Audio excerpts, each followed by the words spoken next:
यानंतर होईलच प्रेम मालिकेच्या आजच्या भागामध्ये आपण पाहत आहोत की आता इकडे वसू हात जोडून सर्वांसमोर म्हणत असते, चुकले मी, मला माफ करा. त्यावर रम्या म्हणत असते, चुकलीस ना, तर मग आता केलेल्या चुकीची शिक्षासुद्धा तुला भोगायलाच हवी. काही जरी झालं तरीसुद्धा तू चुकलीस ना, तर मग तू केलेल्या चुकीची शिक्षा भोगण्यासाठी तयार राहा. त्याच वेळेला आता सगळेजण रम्याकडे पाहत असतात आणि तेव्हा रम्या म्हणत असते, हो, तुला शिक्षा व्हायलाच हवी. अगं हो, कारण तू चुकली आहेस आणि तू चुकलेली असल्यामुळे तुला आता या घरामध्ये राहण्याचा काही एक अधिकार नाही. तुला आता हे घर सोडून निघून जावं लागेल, असं सुद्धा आता इकडे रम्या म्हणत असते. त्याच वेळेला रम्याने वसूची बॅग भरलेली असते आणि ती बॅग आता इकडे ती घेऊन आलेली असते. जेव्हा ती बॅग घेऊन येते तेव्हा वसूला सुद्धा धक्का बसतो. आता रम्या म्हणत असते, हे घे, ही तुझी बॅग आहे, ही बॅग घ्यायची आणि आत्ताच्या आत्ता तू इथून चालतं व्हायचं, तू इथे राहणार नाही आहेस. अगं रम्या, असं काय करतेस? हो, कारण तुझी हीच शिक्षा आहे. तेव्हा वसू म्हणत असते, अगं इथे मी कुठे जाणार आहे? माझा नवरा मेला आहे, विधवाबाई आहे मी, आणि माझी विधवाबाई असताना माझी तुझ्याशिवाय या जगामध्ये कोणीही नाही आहे दुसरं. एक मुलगी म्हणून तू असं कसं करू शकतेस? त्याच वेळेला रम्या म्हणत असते, नाही, मी जे काही करते ना ते अगदी बरोबर करते, काही एक चुकीचं करत नाही. तुझी हीच लायकी आहे, तू इथे नाही राहायचंयस. काही जरी झालं ना तरीसुद्धा तू इथून निघून जायचं आहेस. आता इकडे हे सगळं काही होत असताना वसूने हात जोडलेले असतात. वसू हात जोडून उभी असते, पण रम्या म्हणत असते, नाही, आजपासून तू माझी आई नाही आहेस, माझ्यासाठी माझी आई मरून गेली. त्यावेळेस वसू रडायला लागते आणि म्हणत असते, असं काय करतेस रम्या? अगं असं बोलू नको गं, तुझी आई आहे मी, तुझ्या आईला तू असं कसं बोलू शकतेस गं? तेव्हा रम्या म्हणते, नाही, माझी आई मरून गेली, कारण ती एवढ्या चुका करते. त्यावेळेस आता वसू म्हणत असते, अगं रम्या, मी हे सगळं का आणि कशासाठी केले ते एकदा समजून तरी घे. हे फक्त आणि फक्त इथे मी तुझ्यासाठी, तुझ्या आनंदासाठी, तुझ्या सुखासाठी, तुझ्या समाधानासाठी केले. आणि मला असं वाटत होतं की तुझं आणि पारचं लग्न व्हावं, आणि म्हणूनच मी ह्या सगळ्या गोष्टी केल्या. बस, याच्या पलीकडे माझा हेतू दुसरा काहीच नव्हता गं रम्या. पण आता रम्या म्हणत असते, नाही, उलट तुझ्या अशा वागण्यामुळे आम्हा सर्वांना किती त्रास होतोय ती गोष्ट तुझ्या लक्षात येते का? तू फार चुकीची वागतेस. तुला ह्या सगळ्या गोष्टी करण्याचा काही एक अधिकार नाही आई. तू असं करायला नको होतंस. का अशी वागतेस तू? का एवढ्या खालच्या थराला गेलीस? आत्ताच्या आत्ता इथून चालती हो. आजपासून माझ्यासाठी माझी आई मरून गेली, मेली माझ्यासाठी माझी आई, असं म्हणून वसूला रम्या हाताला धरूनच आता घराबाहेर काढण्याचा प्रयत्न करत असते. रडत असते, त्रास होत असतो, पण वसूला म्हणत असते, नाही, या घरामध्ये राहायचं नाहीये, तू आत्ताच्या आत्ता इथून चालती हो. आता इकडे मानिनी म्हणत असते, अगं रम्या, काय करतेस? थांब. तेवढ्यात काव्यासमोर येते आणि म्हणत असते, थांब रम्या, काय चाललंय तुझं? त्याच वेळेला सगळेजण काव्याकडे पाहतात. आता काव्या म्हणते, हे बघ, मला असं वाटतंय की आता ज्या पद्धतीने वसवात्या वागल्यात त्या पद्धतीने आमच्यासोबत जे काही झाले ना ते चांगलंच झालं आहे. त्याच वेळेला जीवासुद्धा पुढे येतो आणि म्हणत असतो, हे बघ रम्या, वसवात्याची चूक झालीच आहे, पण त्यामधून ज्या गोष्टी झाल्यात ना त्या सगळ्या चांगल्याच झाल्यात. एकंदरीत गोष्टीचा मतितार्थ काय ते बघायला हवं. जीवा आणि काव्या, आम्ही दोघेही जण आमचा दोघांचाही भूतकाळ सर्वांसमोर सांगण्यासाठी किती असुसलेलो होतो. आम्हाला तो भूतकाळ सांगायचा होता, पण आम्हाला नाही सांगता आला. आणि सगळ्यात महत्त्वाची गोष्ट म्हणजे वसवात्याने जे काही केले ना त्यातून काहीतरी चांगलं घडलेलं आहे. मग त्यातून काहीतरी चांगलं घडले आहे तर आपण त्या सर्व गोष्टीचा त्या पद्धतीने विचार करायला हवा. आपण निगेटिव्ह विचार करायला नको, असं स्पष्टपणे आता इकडे काव्या बोलत असते. आता काव्या हे सगळं बोलल्यानंतर पारता धक्का बसतो पार्थ तिथे विचार करू लागतो, बापरे, ह्या काव्याच्या मनामध्ये नेमकं काय सुरू आहे तेच काही केल्या कळत नाही. तेव्हा जीवा म्हणत असतो, हो, काव्या अगदी बरोबर बोलते. मला असं वाटतं की आपण वसु आत्याला माफ करून टाकावं. तिच्यावर कोणताही राग, रुसवा, अबोला हा ठेवू नये, असं स्पष्टपणे काव्यासुद्धा आता म्हणू लागते. आता हे सगळं काव्याने म्हटल्यानंतर पार्थला अजिबात हे सगळं काही मान्य नसतं आणि तेव्हा मानिनी म्हणत असते, वसुताई, मला माहिती आहे तुम्ही तुमच्या नवऱ्याची म्हणजेच भाऊजींची खोटी शपथ घेणार नाही आहात. मला तुमच्यावर पूर्ण विश्वास आहे. हे बघा पोरांनो, मी काय म्हणते, वसुताईला आपण माफ करूया. नाही, कारण काही जरी झालं ना तरीसुद्धा वसुताई इथे खोटी शपथ घेणार नाही आहेत आणि मला इथे वसुताईवर विश्वास आहे. हे सगळं इथे वसुताईंनीच केलं आहे. रम्याने तर सगळ्यांची मनं जिंकली आहेत, असं सुद्धा मानिनी आता म्हणू लागते. आणि त्याच वेळेला विक्रमसुद्धा म्हणतात, या सगळ्या गोष्टी करण्याची काही गरज नाही आहे. पण वसुताई, खरं सांगू का, तुम्हाला किती आणि कशा पद्धतीने किती वेळा माफ करावं ना तेच कळत नाही आहे. तुम्ही प्रत्येक वेळी आमच्या नजरेतून उतरत चाललेला आहात. कळत नाही नेमकं तुमच्यासोबत कसं वागावं, काय करावं. तेव्हा वसू पुन्हा म्हणत असते, मानिनी, हे बघ विक्रम, मला माहिती आहे, मानिनी मला माहिती आहे, मला माफ करा. इथून पुढे मी असं नाही वागणार आहे. तेव्हा मानिनी म्हणत असते, रम्या, हे बघ, स्वतःला त्रास करून घेऊ नकोस. माझा रम्यावर विश्वास तर आहे आणि वसुताई खोटी शपथ घेणार नाही हे सुद्धा तितकंच खरं आहे. आता सगळ्यांनी मिळूनच इथे माफ तर केलेलं असतं, पण रम्याची मात्र खूप मोठी जीत झालेली असते. तिला आता आनंद हा खूप मोठा झालेला असतो. ती आता विचार करते, वा वा वा, काय प्लॅन होता आणि प्लॅन तर हा सक्सेस झालेलाच आहे. सगळेजण आता माझ्या बाजूने आहेत. काव्य आहे, जीवा आहे, मानिनी आहे, विक्रम आहे, नंदिनी आहे, पार्थ आहे, हे सगळेजण माझ्या बाजूने आहेत, असा आता इकडे ती विचार करू लागते.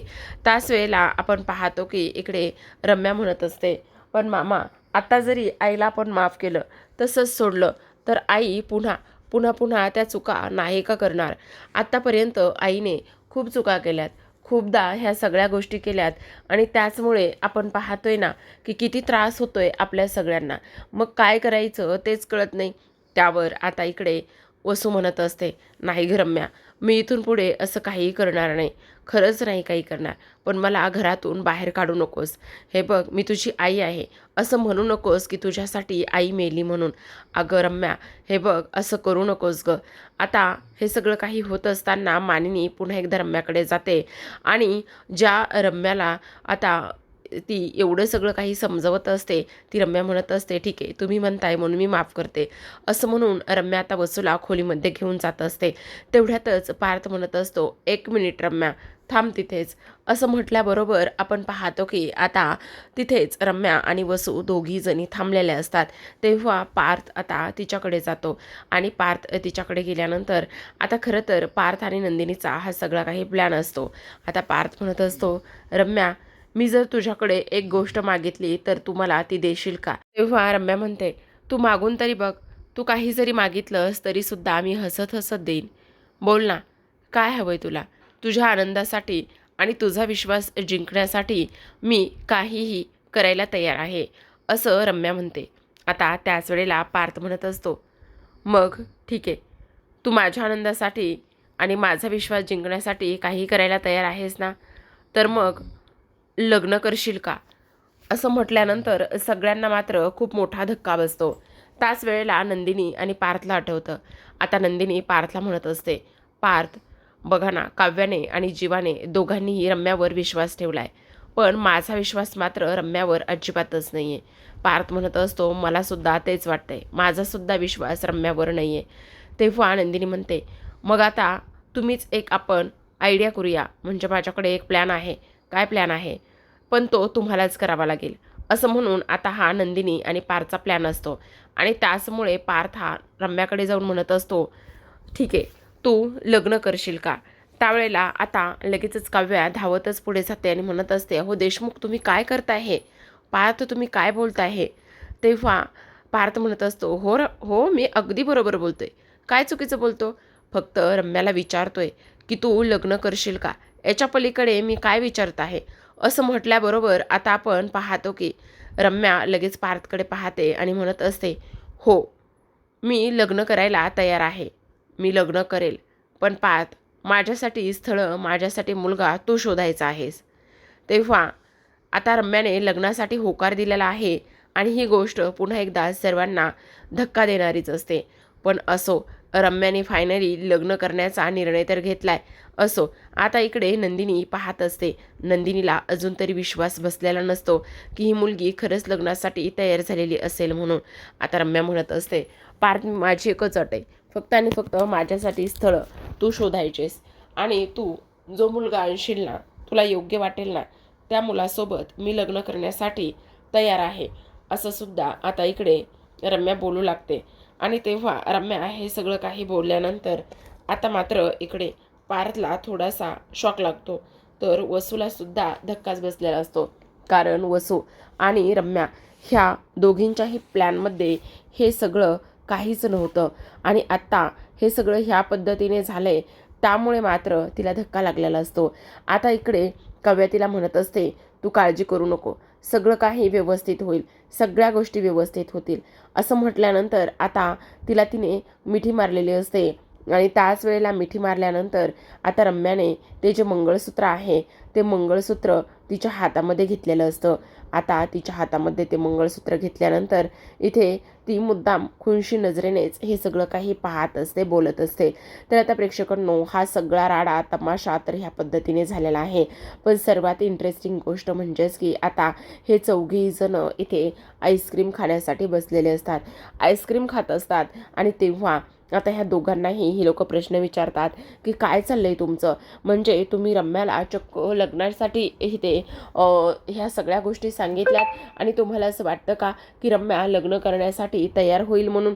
त्याच वेळेला आता पार्थ म्हणत असतो, हाच तर आमचा प्लॅन होता, नंदिनीने आणि मी इथे ठरवलं होतं.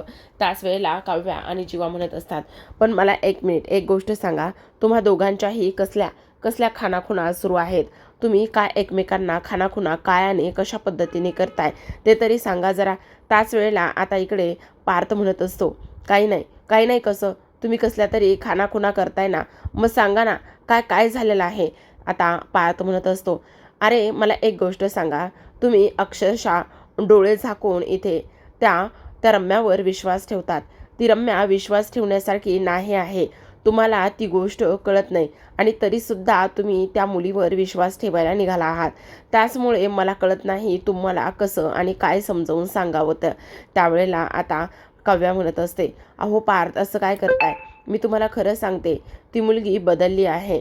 तेव्हा पुन्हा एकदा नंदिनी आणि पार्थ म्हणत असतात, अजिबात नाही, ती मुलगी बदलणं शक्यच नाही, ती मुलगी कधीही बदलणार नाही आहे. कारण तुम्हाला एक गोष्ट सांगू का, ती रम्या आहे.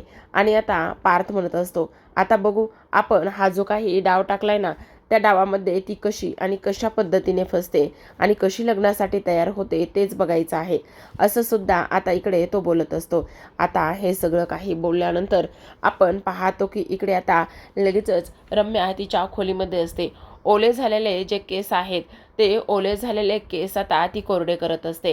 त्याच वेळेला वसू तिथे येते.